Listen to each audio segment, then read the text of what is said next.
Welcome to the What's Your Revolution show, a show for men and the people who love them, where we discuss how men can find and embrace the revolution within themselves, where people can find and embrace the revolution within themselves. I am your host, Dr. Charles Corprew. What's good, revolutionaries? I hope all is well. And as you know, I'm going to ask you, what are you doing to find and answer what we think is the most thought-provoking question of your life? What's your revolution? And how are you fulfilling that revolution each and every day of your life? And we are excited, always excited to make sure that you have content and information and knowledge and tidbits and strategies that are going to help you fulfill that. And I'm always fortunate. You as revolutionaries always ask me, like, how do you find these people? Like, how do you find these people? Like, who do you know? Like, who are you, Dr. Corprew? And as I say, I am just a human on this earth making my way, right? Doing the things that I thought I should be doing in this life, bringing people together to find community and then allowing that community to educate the masses. And it is interesting. And I got to say this, it's interesting when you go out in the world and start asking questions. How can I do this? Where can I do this? And who should I be doing this with? And those questions have allowed me to meet so many people in my life. And as you know, I talk about my beloved Camelback all the time and my love for entrepreneurs and my love for investment, my love for seeing folks that look like me being able to thrive. And I weave all of that tapestry of saying, and this is how I got to meet my guest today, B. Keith Fulton, or affectionately known as BK. He is a luminary, and we're going to tell his story today. But I got to meet him through really questioning, how can I be of service to other folks? And this person pointed me to this person, and this person pointed me to another person. And all of a sudden, I'm sitting in a room with Jim Franklin and BK Fulton. And revolutionaries, I want you to go out. I want you to Google right now as you're listening, BK Fulton, and you're going to see pages and pages and pages of information about my guest today. But I want to introduce and welcome to the What's Your Revolution show, my friend, my new friend, BK Fulton. BK, what's going on, brother? How are you? Hey, I appreciate that. I receive all of that. I'm doing fantastic and continuously improving. Every day I wake up on the right side of the dirt. It's a good day.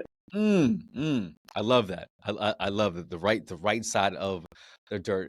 And it's interesting. We're going to talk about how we get our hands dirty these days, but waking up on the right side of the dirt is even more these days post-pandemic, and what that means for us that find ourselves right now on the right side of the dirt. And actually, what are we doing to make the most purposeful means of our time? I think that is so important. How do we find and make sure that we are working in purpose with folks in community? And so I love you saying that. I want to just start because I think it's interesting. I know you, right? I know you. And so I think it's quite easy to get lost. But there's a story that I think I want my revolutionaries to hear very, very quickly and very, very early. Who is BK Fulton? Who is BK? Hey, look, I'm just a brother out here, country boy trying to make my way in the big city. From Hampton, Virginia. My parents are educators. We're working class generally, come from a legacy of teachers, preachers, and servicemen. And I was an inquisitive child, and my parents encouraged that. I grew up with two sisters. I was in the middle. I had one older, one younger. The younger sister had special needs. And so early on, my life was shaped by protecting her and looking out for her. Right. And I had no idea that sibling love would shape the creative and the leader that I would become, because although she couldn't walk or talk as we would normally expect, she made sounds when she was hungry or made sounds when she needed to relieve herself. And if you paid attention, you could communicate with her. And that looking closer has paid big dividends as I've gone into the corporate world and now into the entrepreneurial world, I see things from angles that people don't Yeah. see. Yeah. My parents have outlived a lot of their friends because of the gift of my little sister and having to care for her, for them Mm. feeling needed. You know, Yeah. after they retired, they Mhm. were still needed by my sister. She's outlived the life expectancy of a little girl with Rett syndrome by, you know, 20, 30 years. Wow. Wow. And I attribute my parents' state of health to, you know, looking out for her. I attribute my sensibilities, the mother wit that's in an otherwise alpha male, to this little girl Mm. who needed us to look out for her. You know, it's like, you know, I'm one of those brothers. So you start out and you know, family is the revolution, right? And our family, and then as you get wiser and more capable, you expand the radius, the geography of what you consider your family. So it starts with the nuclear family, then goes to your community, your neighbors, then goes to your village. And then at some point, you draw a big, giant circle around the masses. And at times, you'll risk everything for them. And Yes. I feel like I've reached that point where Mm. now I'm in alignment with my assignment and I know how to do things to pour love and grace Mm. and to leverage our tradition of allies and excellence into our people. So I'm that brother. Yeah. Yeah. Listen to that. Listen to that, revolutionaries, as you think about this, that we say this all the time on this show, PK, is that your revolution is not just for you. And oftentimes, right, when we think about who's in front of us or who's beside us and who's behind us, why we are fighting the lives that we're fighting, BK, oftentimes it's for someone else. Mm, And to think about what love looks like, right? And we have this traditional notion of love, right? This traditional mm, notion of love and thinking about your sister's love towards you. mm, That conversation around that, your sister's love towards you. And although her means of communication is different, it's mm, still, right? That motivation is there. How can I be of service and servant to you? Because I know that undoubtedly you love me. And think mm, about that. And I love what you said with that with your parents, that being caregivers it is very interesting because my mother and I are struggling right now with this understanding of who's the caregiver, BK. Moms will do that. You know, who's struggling at this point in time, my friend, about who's the caregiver. And what I found, and I'm gonna say this, and what I found is that when the roles shift, when the child Mhm, becomes the caregiver and the parent becomes the child, mhm, we get to see some of the arduous nature of parenting, but we also get to see some of the joy of giving love and care to those. And I mhm. think that that is such a rich thing because it then I think what I'm trying to say, BK, is that most likely that your love and care for your sister humbled you for the rest of your life. Yeah. Yeah, I Right. think that's fair. Yeah, I Mhm. think that's fair. I mean, I think I tell people, you know, sometimes people want you to crystallize your life down into a few ideas or phrases. And so, what I often tell them is that love is the secret ingredient, and that when we all bring the best version of ourselves, it resolves in love. Mm. And so, when we do that, we accelerate the cures for cancers. We accelerate the cures for ALS or Alzheimer's or the isms that pull us down. And I think I'm excited when people demonstrate that love and aren't ashamed at, you know, checking in on their brother or their sister, Mhm. or sometimes people that you don't know. And we have to care for this world if we want the planet to take care of us. We all share the same rock. We're warmed by the same suns. We dip in the same oceans. And so it is ours. It is not ours to own. It is ours to borrow for a little Yeah. while. and hopefully we give something back that adds value, that lifts.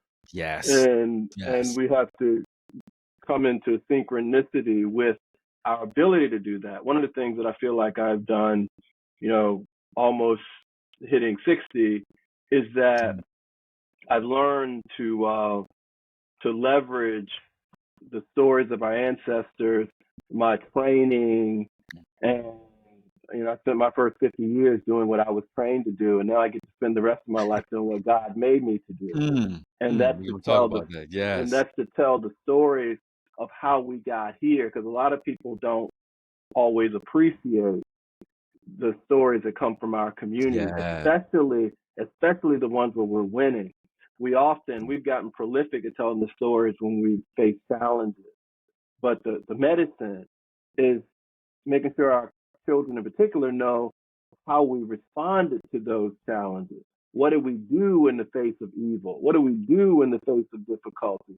Because that's the thing that allows you to rebuild, to carry forward. When I would read about ancestors that survived the Tulsa race riot, and they said, what do you want young people to learn? Unequivocally, they say that we rebuilt.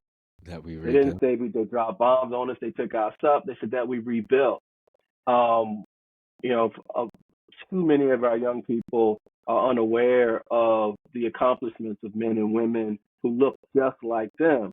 But the irony is that's where the love is. That's where the power is when you hear them stories. Because if granddad could do it, or the neighbor down the street, or somebody that relates to me, or went to my same high school or college or what have you, if they can do it, you can do it.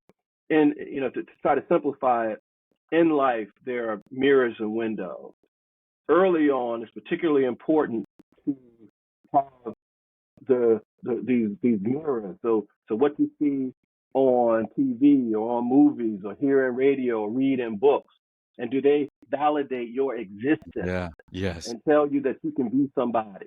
And that's how you figure out your place in the world. Then as you get confident in that, Mm-hmm. then you're looking out a window to some Yeah. other person's life, another human being, and you're able to say, because they did it and they're a human being, I'm a human being, I can do it too. I can But do if it you too. don't get those sufficient mirrors, then when you get that big job and you're the only one in there to look like you, you're saying, well, do I belong? Imposter Mm, syndrome and things like mm. that can sink in. And so instead, what we have to do is tell our young people who they are before the world tells them who they Yeah. are not.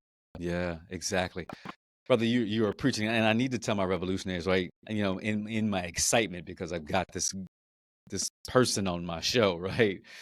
Like I can hear them in my ear, like, wait a minute, he sounds like, yeah, he does. BK Fulton is also the CEO of Solidify, and what he just told you in his synopsis of stories is that it is a media company. It is one of the top notch media companies in the country. And what that company does is that it tells those stories, right? Those stories that he just talked about. Yeah. It illuminates those stories out into the world so we can see what was going on when we could win, right? And like you said, right, if we're looking at the mission and vision and purpose of Solidify, it is to make sure that our stories are told, that they aren't anti-woke here. Yes, Governor DeSantis, I want to let you know that we're talking about you, right? That slaves, excuse me, and I know whenever this airs, that slaves that, didn't benefit from slavery, because you don't Right. want to talk about, you want to whitewash all of that, Yeah. but we're not here for all of that. But what BK is doing is telling the stories of how we win. And that is a very, very beautiful thing. So I want to drop down there for a second, right? Okay. I want to drop down there because I want you to talk about Solidify and what was the impetus for you. We're going to get back to something that I thought we were going to talk about earlier, but I want to drop down on this right now. Okay. Talk about the impetus for Solidify and how Solidify is making an impact for us, right? For us Sure. now. Sure. So when I retired from running a little phone company called Verizon, Little, um, small. I hadn't fully decided what I was going to do. I just knew God wasn't done with me yet, Hmm. and I knew I wanted to impact young people um, and get to them before they started giving up, or before they decided that certain pursuits in high business or technology or what have you before they believed that that wasn't them, that they were going to work for somebody instead of work for themselves. And the young people I kept coming across, they were doing video games, watching movies, doing stuff involving video. And so I was like, okay, so they're being influenced by these people on screens or these images or these experiences that involve a screen. So if I can control the image, then I might be able to pour into them in the same way reading about stories of our ancestors poured into me. Because see, when I was a young engineering student flunking out of engineering school at Virginia Tech, I went to the library to plan my escape, and brother, it was divine. I ended up in the E185 section, and in any Dewey Decimal System in the country, the E185 section is the section on us. And I went in there. It's in the whole big library. That's where I ended up. So I'm going in there to figure out how to leave. And I read stuff that made me stay. I picked up a book about Lewis Latimer. I'm now on Lewis Latimer's board. That brother, family's from Norfolk. He was the guy that invented the carbon filament for the light bulb. Exactly. The very first book on incandescence in the world, Lewis Latimer. The projects to light New York, Philadelphia, London, Montreal, all headed by Lewis Latimer. And we hardly even give him a mention when we talk about the light bulb. But I read that, I was like, oh my God. And I read about Granville T. Woods. He invented the electric third rail that powers the New York subway and others to this day. Sold the patent to General Electric in 1901. You know, Garrett Morgan sold a stoplight patent to General Electric for $40,000. General Electric probably owe us some reparations or something, because a lot of their major intellectual property was created by not only black folk but black men. In fact, some of the founding papers and documents from Lewis Latimer became the foundational companies for General Electric. A lot of people don't know that. And so when you start knowing that, all of a sudden a light comes on, power comes into you, that love, and you say, okay, I went from the probation's list at Tech to the dean's list to the board of directors, where they're flying me in a jet to govern the school. And largely because I shifted and I started taking in the right information. It's like if your knee hurt and they give you eye drops, that ain't gonna help your knee. Okay. And so I was in a place of higher learning, but they weren't feeding me the stuff that I needed as a young African American man. I had to go find that myself. And then when I got that, whatever they came at me with was nothing. It was easy. And so for me, when I think you mentioned DeSantis and some of these other crazy people trying to erase our history, that's the actual medicine we need to wake up more people, but not in this crazy sense that they're talking about it. I'm talking about coming into alignment with your assignment, knowing who you are and who you are supposed to be, and having the confidence to act on it. God blesses all of us to turn our dreams and ideas into their tangible equivalents. But you have to have the faith, be willing to do the work, and expect the outcome. At the end of the day, you cannot avoid the work. I remember you saying that to me. Now I'm glad that has been reiterated, right? You have to have faith, you have to do the work, and you have to expect the outcome. And what I also heard in this Revolutionaries is that, you know, for someone who has a degree in history, my first degree is in history, you know, with a concentration in Black studies, and to think about the historical nature of what our ancestors have built, and to think about, right, I know this is not a political show, to have people begin to whitewash to whitewash our history, as you said, the luminaries who have been able to then build the things, right? A generation of builders that curated a life for Americans and global citizens, for Black men. To think about that, right? And how can you not, BK? How can you not read this and say, my ancestors built things, right? on the backs, right? On the backs, Governor DeSantis, of our people, right?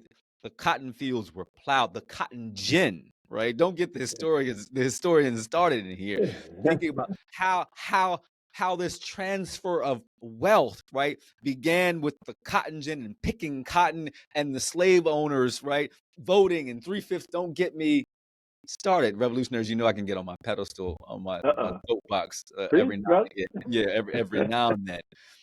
But thinking about that, reading our history, sitting down and digesting our history, how can you not be motivated to go out in this world, to plan your path? And I want to dive into that once I say that. To plan your path in life. What I heard, BK, is that you were I'm gonna say this affectionately. You were a floundering student at Virginia Tech, That would be right? true. A Still floundering true. student at Virginia Tech who turned himself around after reading the stories of our ancestors, from a floundering student to a stellar Dean's List student, to now, if I heard that correctly, they flying you out on the jet, right? Right, Because you're on the board of directors. You know what I'm right. saying? And Yeah, so the revolution right there happened in those stacks. yeah, E185, my dear brother, right? The revolution happened where a young man said, I was planning my exit. Now I'm planning my revolution. right, Now I'm right. planning my way. I'm making this plan about what are the data points? What are the stops that I want to make on my journey? Where do I want to be at 25, 27, 35, 40, Yeah, 45, 49, 49, and 348, if I'm, or what you said, yeah, So talk about that, because sitting there in those stacks, right? If you read Revolutionaries, the biography, the litany of tales written about BK Fulton, you will understand that he talks, to an extent, about his journey, about the plan.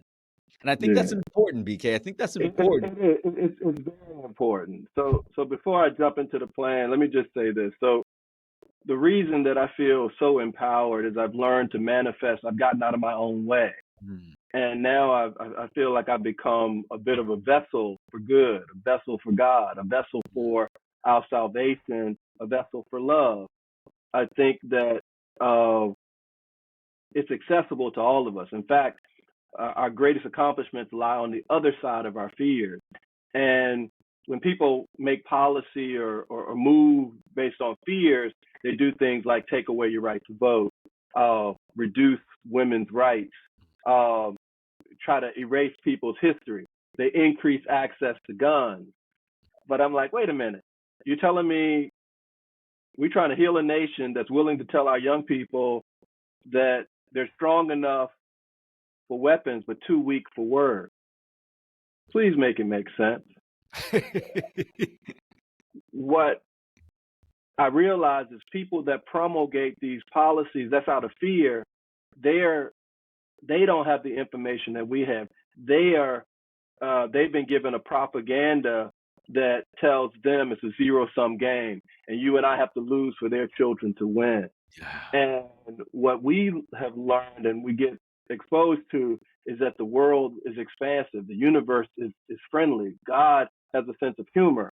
And when you do everything you know how to do, your faith, tradition, God, ancestors, everything else shows up. And Mm, it helps you to do the righteous things. And men and women of faith have to stay in that lane. We can't despair. Um, it's easy to get worried. It's easy, I guess, to take the stuff we've learned and then to go forward and just be down for self. But sometimes you got to unlearn some of that stuff because it's a lot of it's driven by fear.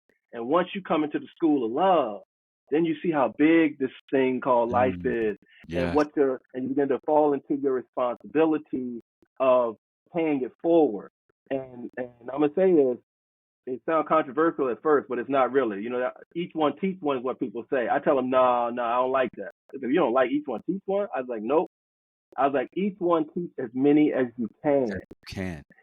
If I just teach one, when I go, we got one left. That's flat. That's not growth. Yeah. But if I can get 100, 1,000, a million, then also when I go, it's 99 left. You know, so they try to bury me. They know we were seed. We keep sprouting up. We keep growing. Go. There it is.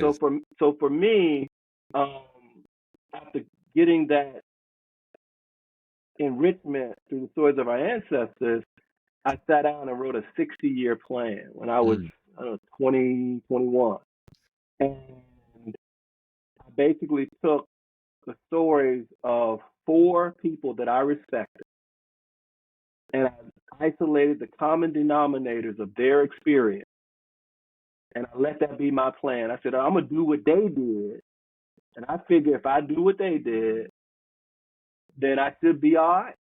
And as I got more mature and got more interested in particular topics, then I would add to that plan. And so my 4 people were Ron Brown, Vernon Jordan, Dick Parsons, and Marianne Sprague.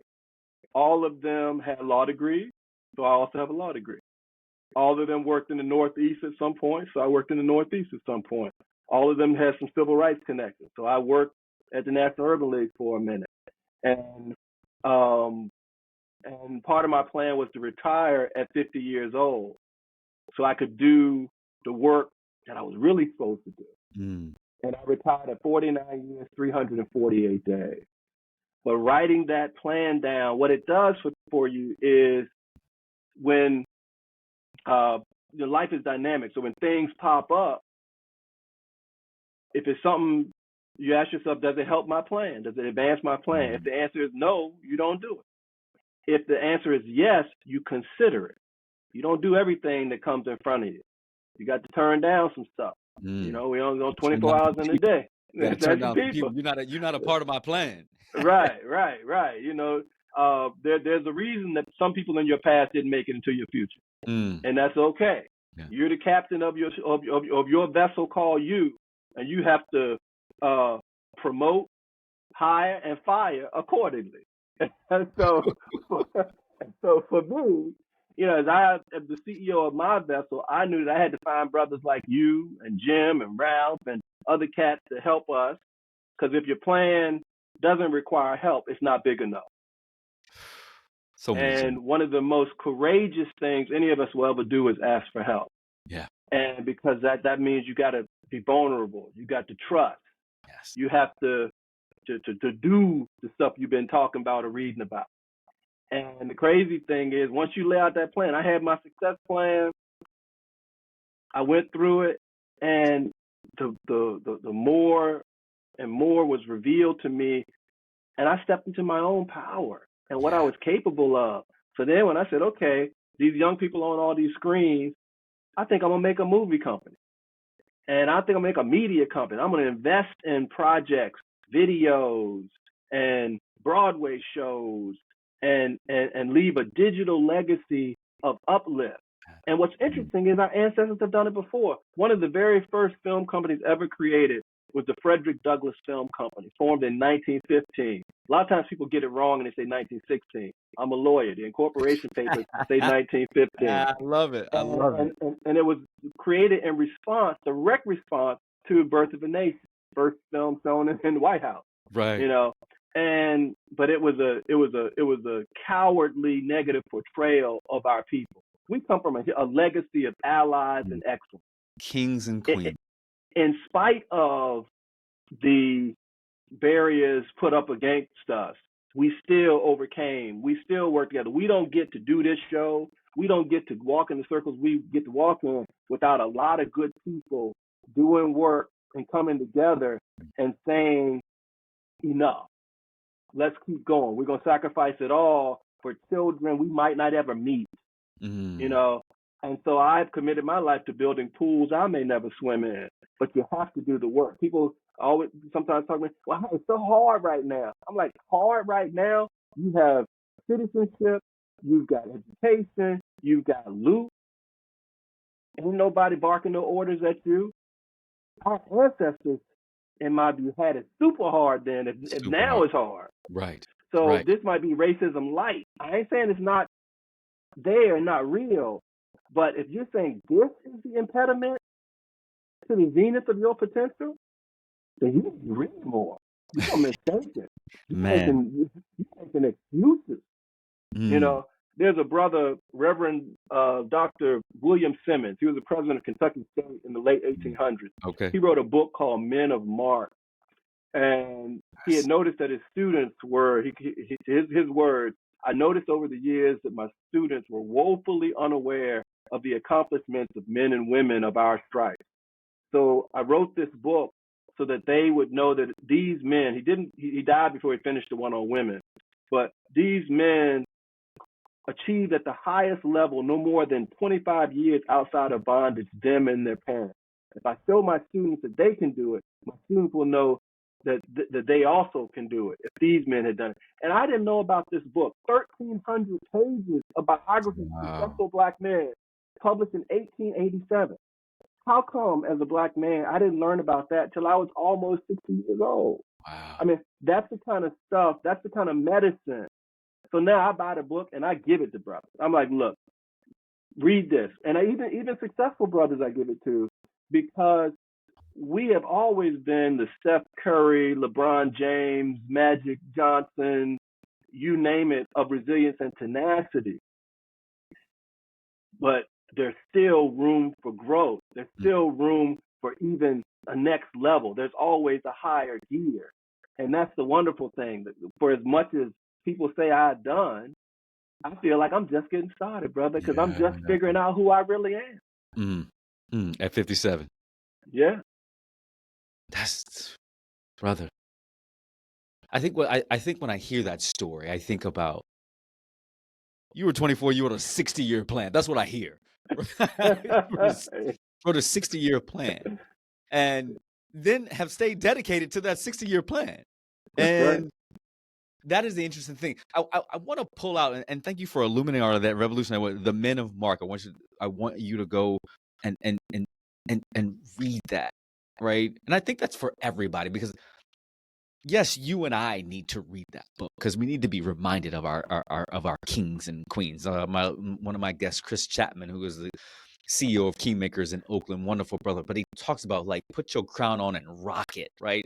And Yeah. remember that we are descendants of kings and queens, right? Just to remember that my white brothers and sisters that listen to the show, that when you are standing beside us and eating and drinking and playing and being in our space, remember that all of us come from kings and queens, right? Yeah. Right. Yeah. That Yeah. just understanding that we must immerse ourselves in the royalty and who we are. Sure. Sure. But that thought around, I created a 60-year plan based on 4 constituents. And listen to what I'm saying to you, BK. I said Okay. constituents. Uh-huh. Right? These are people that you admire. These are people, right? But there are also people who are saying if they had a chance to look up, not look back, to say, you know what, BK is of my ilk. Uh-huh.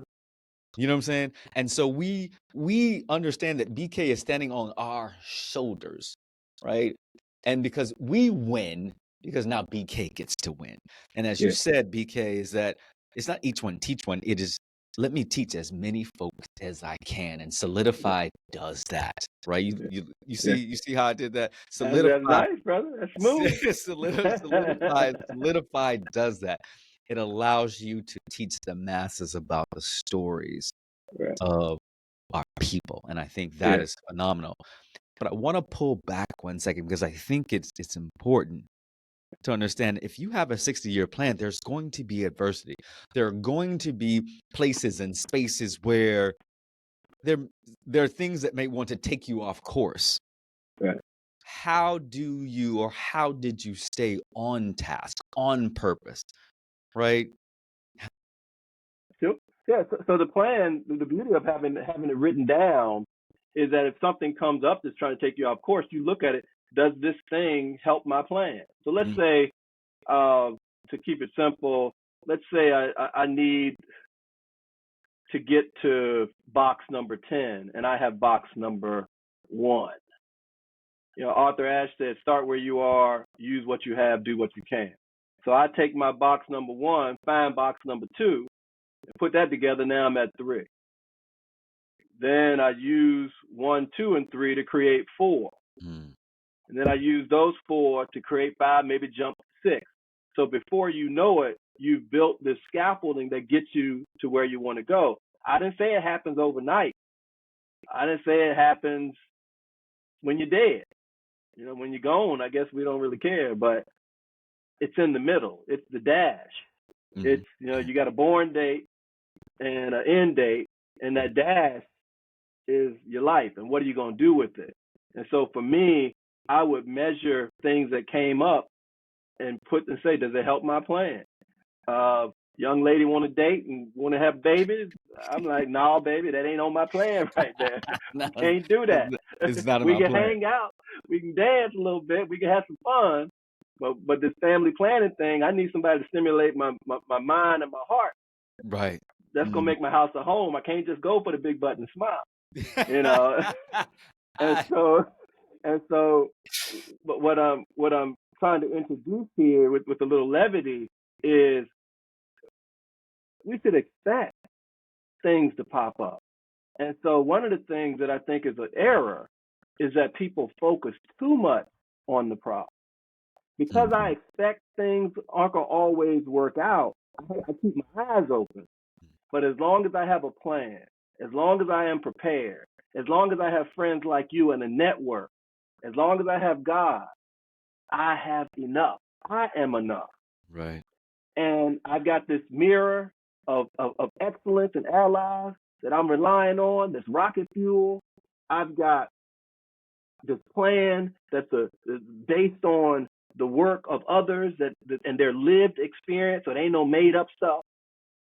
And I'm willing to do the work. And so it all kind of comes together for good. And so my experience is, instead of focusing on that problem, I'm focusing on my solution. I'm focusing on the win. Where do I need to get to? Right. Don't tell me about the 5,000 jokers that failed. Yes. Tell me about the ones that got it right, so I could do what they did. Yes. And that becomes, it's a bit of a mind shift. It seems like it should be the starting point. But because if you grow up in this society and you happen to have this sun-kissed skin, it more likely than not, you've been told the antithesis of what we're talking about. It's a little hard out there for Black folks. Y'all don't always make it. Hopefully somebody hire you and give you a good job. I'm like, what? What are you talking about? And so when people meet guys like us, sometimes they're a little overwhelmed. Yeah. And then they want to make us exception. Oh, you're special. You're the exception. Dr. Core Proof, BK with the JD and the businesses. No. I'm a person who is as good as anyone else, but I believe in my brothers and they can do it too. And you know why I know that's true? That all of us, if you have a normal functioning brain, it's enough. Because the way they were killing our ancestors, they would knock out a leader, knock out the preacher, knock out the wannabe politician, knock out the guy who was inventing stuff, or the guy who was dressed nice because they thought he was too uppity, and another one would pop up. Another one would pop up. And so a parent couldn't say, couldn't necessarily pick which one's going to win, which one's going to lose. They had to love them all, because they might not see you again. And who knows what's going to happen. People were lynching them and stuff like that. I mean, after the Civil War, I think it was 3 Black people were lynched a day. And then there was a period in our country where every other day, 1 or 2 Black people was lynched for like 50 years. And so that's some stuff to deal with. But we still kept going. Look at us now. We on a podcast. We talking about revolution. We talking about what do we do to win, to lift each other up. Exactly. And so I think that what we're going to have to shift is we're going to have to take back cool. We're going to have to take back our education, the kinds of things that we used to do for ourselves. We're going to have to do a lot more of that through our ecumenical groups, through our universities, through informal channels like this, in the way we tell stories, and the books that we write. By the way, my latest book came out, debuted at #1, The Blueprint. And Hold that up one more time so folks can see that. Right okay. there, just like that. Look at that. Look how smooth you look. Look how smooth you And look.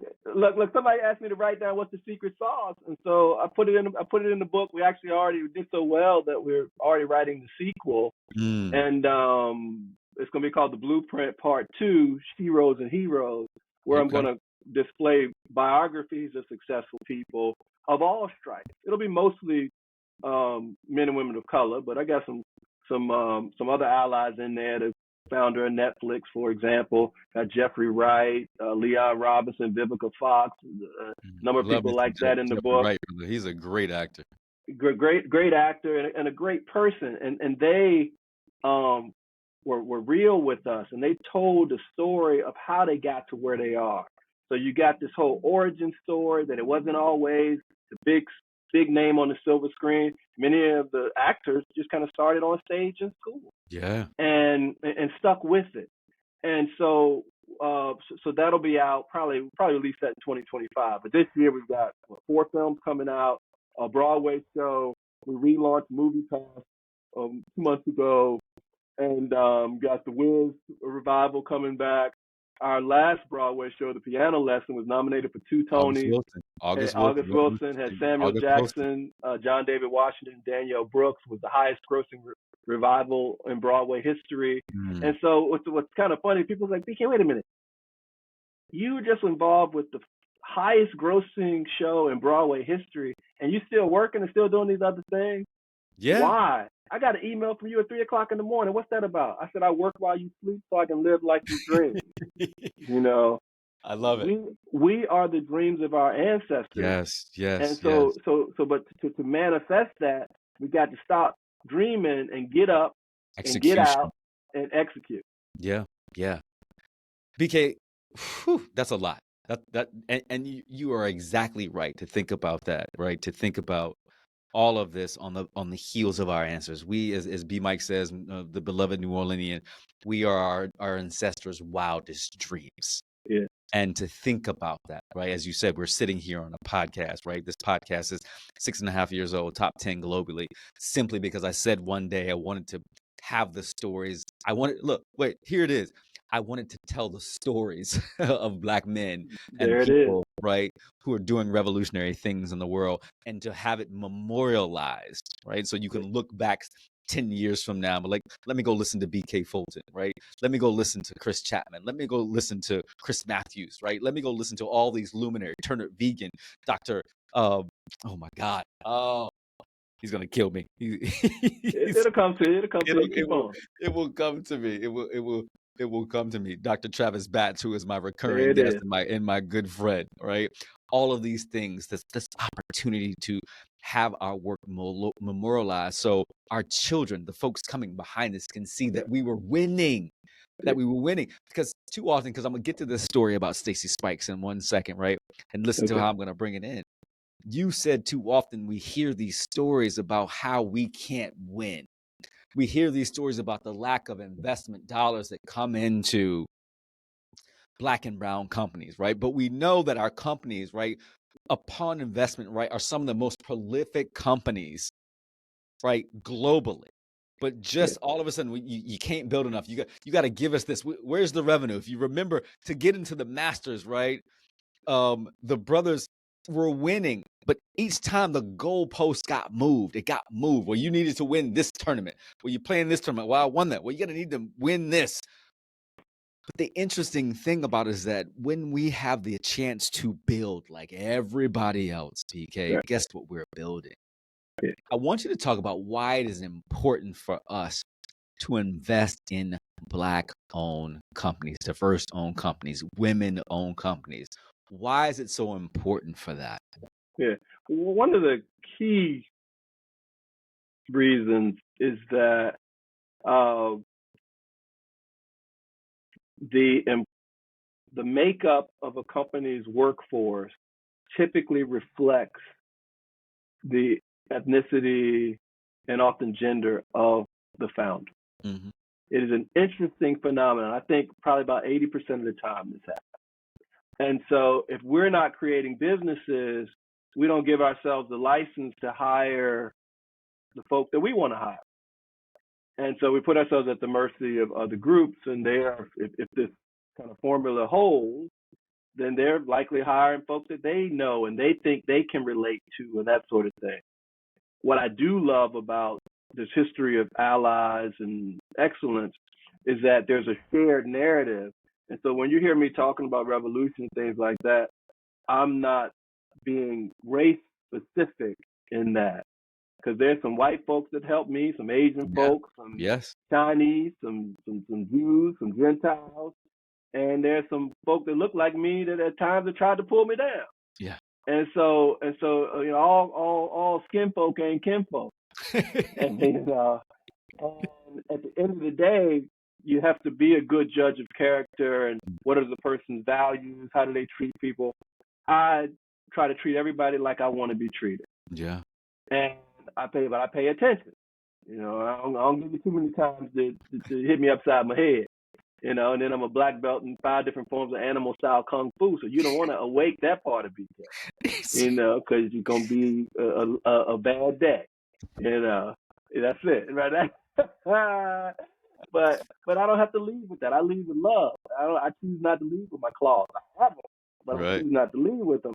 And when you think about it, our folk have always been talented, strong. Let's say Jack Johnson, right? One of my favorite ancestors. So Jack, people know him as the great pugilist, you know, black first African American heavyweight champion, beat the Great White Hope.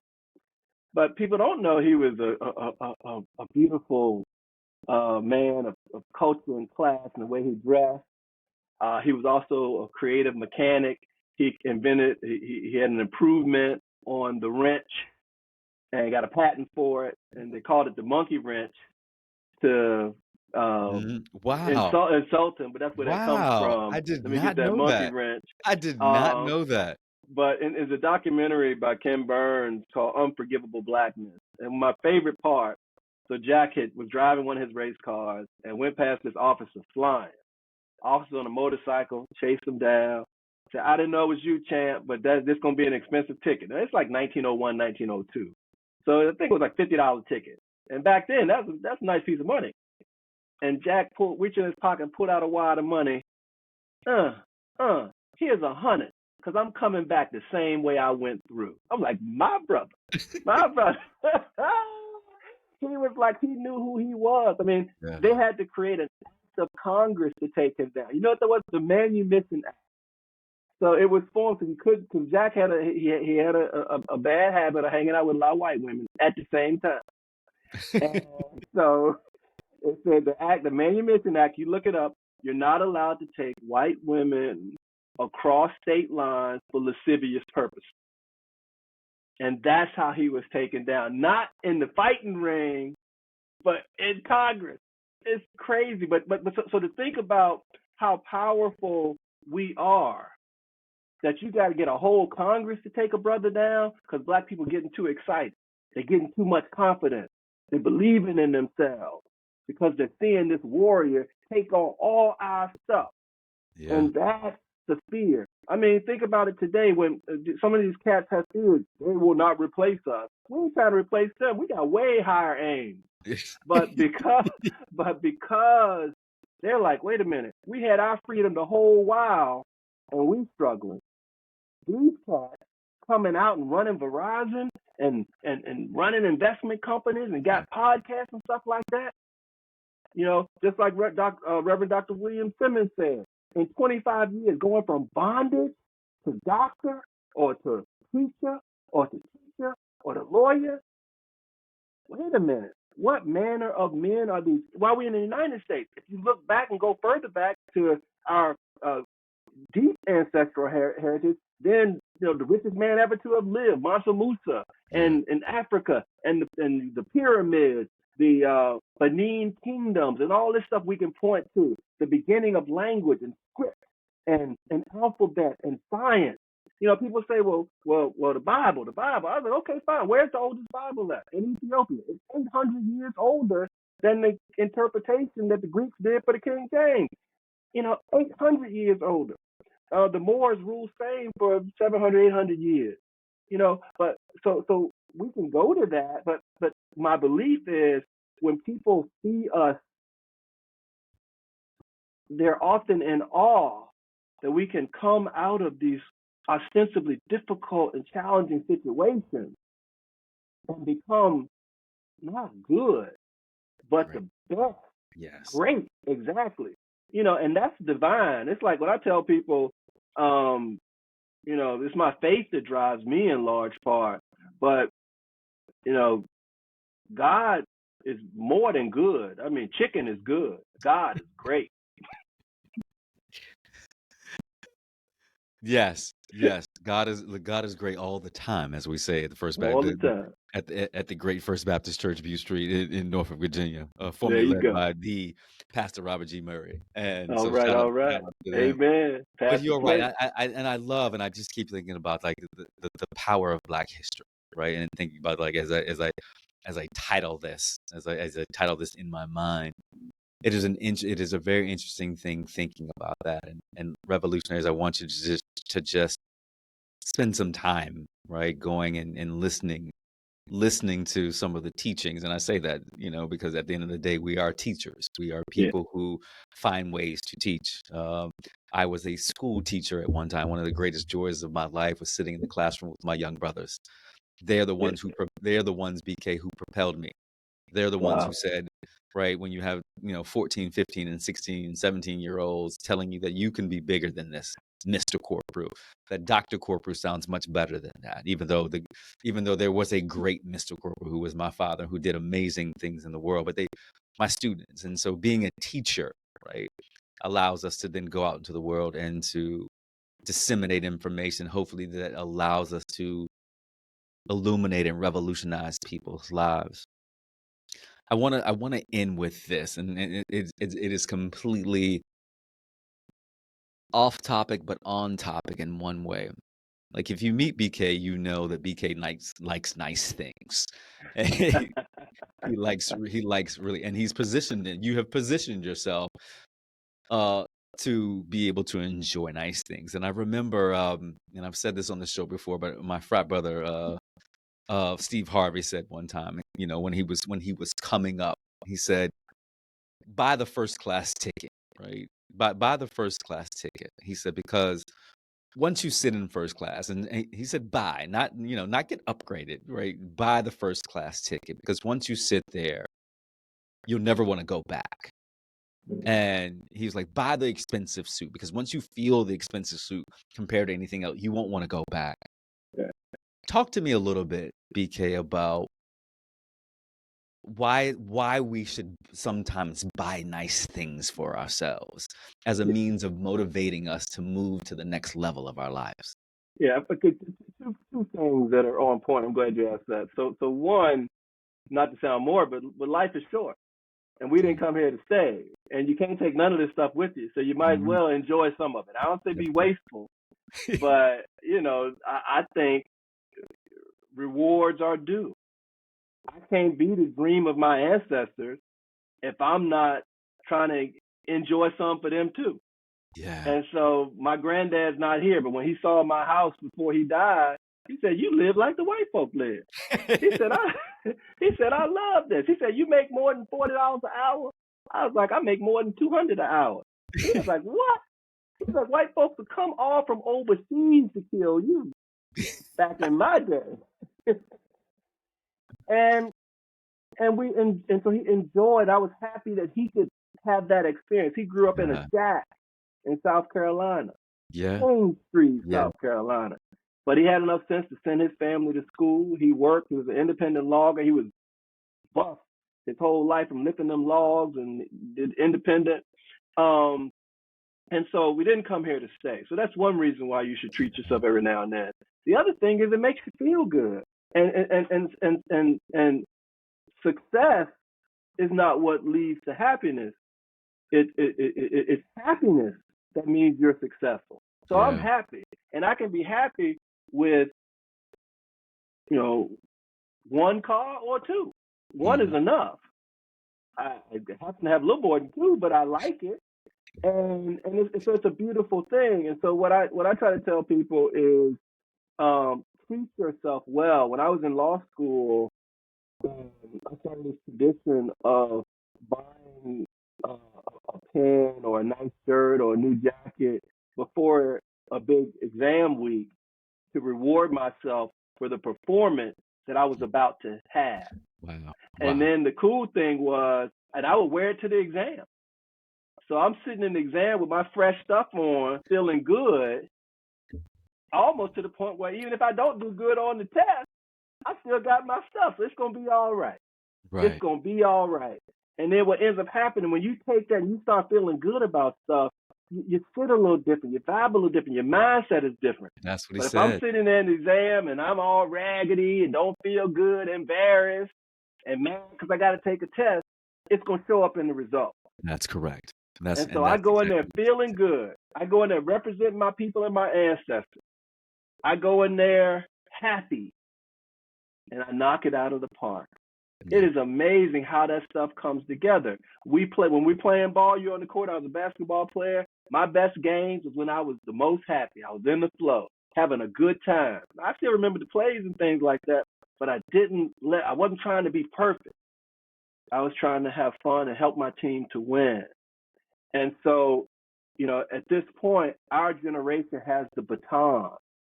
And it's that early generation that created HBCUs, created the Divine Nine, created many of the institutions that we're enjoying today. And I'm like, to my brothers who are now in charge, who got the baton, I'm like, look, we just running in place a little bit. What are we? Where's the banks at? Where's the skyscrapers? Where's the communities? Where's the car companies? Where's the stuff that our children can get into, our grandchildren can get into? And so it is my belief that we've got to run a little harder. We got to grab that baton, and we got to do it from a place of joy and happiness. And because tomorrow isn't promised, along the way, not when you get there, but along the way, treat yourself to something nice every now and then. I love that. I love that. I love that.